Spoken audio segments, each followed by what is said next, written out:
distance. He's getting... Oh, lead right uppercut in the right hand. I watched Jake Paul beat Tyrone Woodley on points. Split decision. And it was a good fight. It was a close fight. Closer than maybe a lot of people thought it would be. Tyrone Woodley said that he knew it would be close. He knew it would be a good fight. And I think he felt disappointed at the decision. I think he felt he had done enough to win. I don't think he did do enough. I think the scoring was probably correct.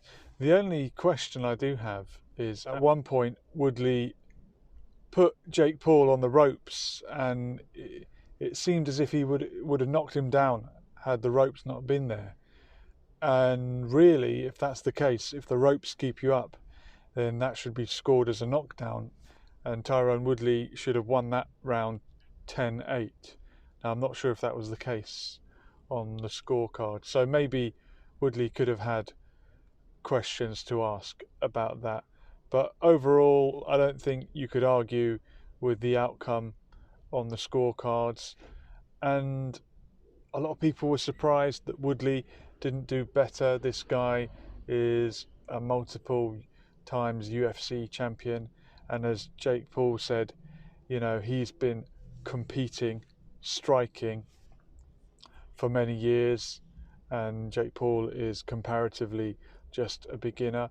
But maybe this shows us the importance of specializing in a sport like boxing is. And it's not simply the case that, well, you throw punches in both, therefore an MMA guy should know how to throw punches in a boxing ring. And there are many differences.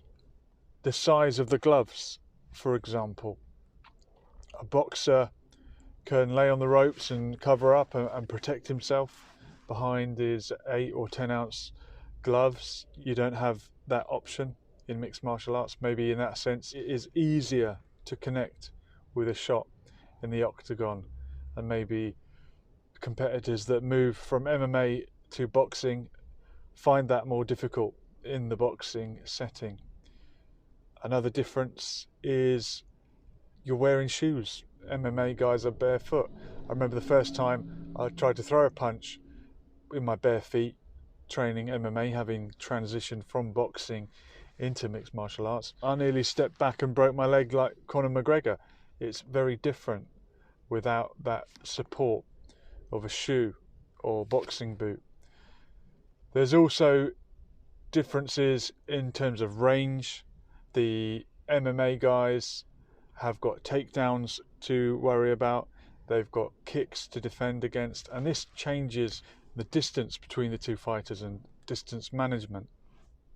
A lot has been made of the fact that Jake Paul has not had a competitive bout against another boxer yet, an out-and-out boxer, and I think that's possibly a fair comment, and this has shown us the difference in levels between an MMA guy transitioning into boxing and someone who is committing their entire training regime to preparing for a boxing match. Woodley's a mixed martial artist. He's lost his last 5 fights, but if it was a mixed martial arts fight, my money's on Woodley, but it's not. It's a boxing match, so you go with a boxer. And if we reverse the situation and Jake Paul was competing in mixed martial arts and training MMA every day and perfecting his wrestling, his grappling, his submission game, if he were then to compete in mixed martial arts matches in the octagon